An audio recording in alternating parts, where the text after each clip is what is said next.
වීරයෙක් විදියට වගේම ආරක්ෂකයෙක් විදිහටත් මම ඒ දොරෙන් ඇතුල් වෙලා තියෙනවා. ගෞරවනීය ස්වාමි පුරුෂයෙක් විදියට වගේම බිරිඳගේ විශ්වාසය කඩ කරපු ස්වාමි පුරුෂයෙක් විදියටත් මම ওই දොරෙන් ඇතුල් වෙලා තියෙනවා. හැබැයි මේ පළවෙනි වතාවට මම මිනිමරුවෙක් විදියට ඒ දොරෙන් ඇතුල් වෙන්න ගියේ. ඒ නිසායි මම එදා ගෙදර දොර ගාව හිටගෙන ඒ විදියට කල්පනා කළේ. ආපහු හැරිලා යනවාද? ඇතුළට යනවාද?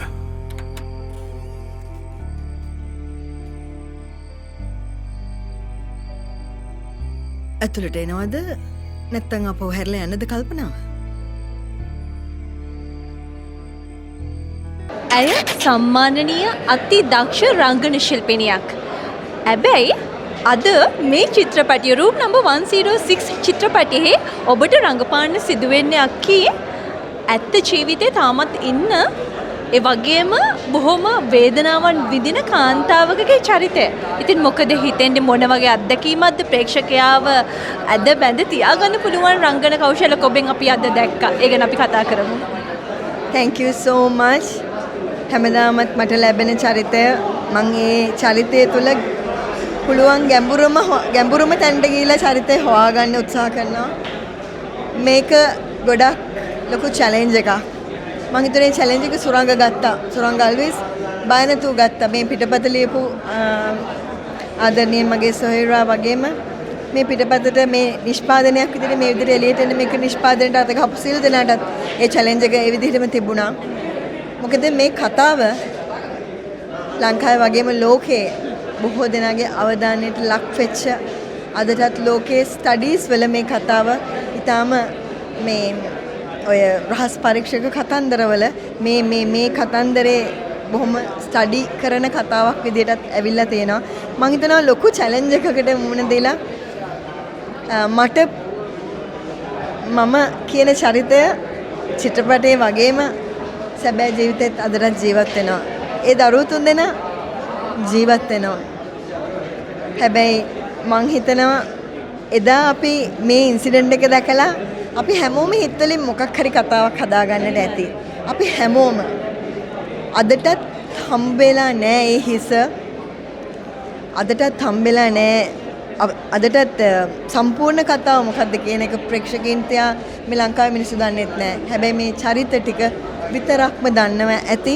හැබැයි මම දන්න විදිහට ඒ පොලිස් නිලධාරියාගේ බිරිඳවත් මේ දරුවවත් මුකුත්ම දන්නේ නැහැ. ඒ කවුරුත් මේ සිද්ධියට කිසිම සම්බන්ධයක් නැහැ. ඒ අය හරිම අහිංසකයි.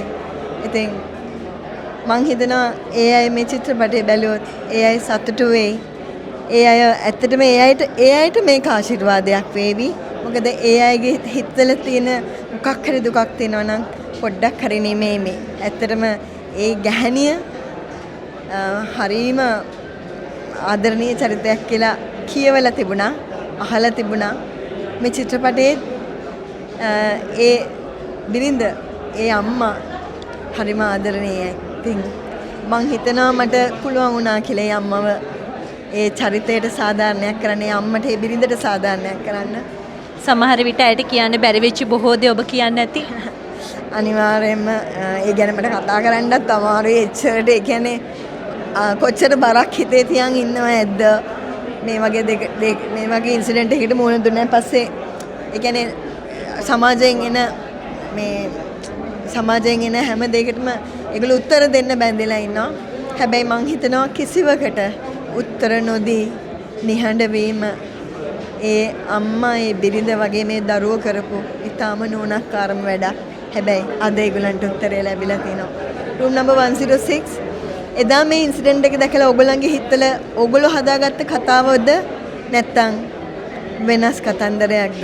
මේ හැම කෙනෙකුටම තමුන්ගේ පැත්තට කියන්නට කතාවක් ඉතුරු වෙලා තියෙනවා කියන එක විතරක් හොඳට මතක තියාගන්න. ඇවිල්ලා බලන්න රූම් නම්බර් 106. බොහොම ස්තුතියි අක්කී.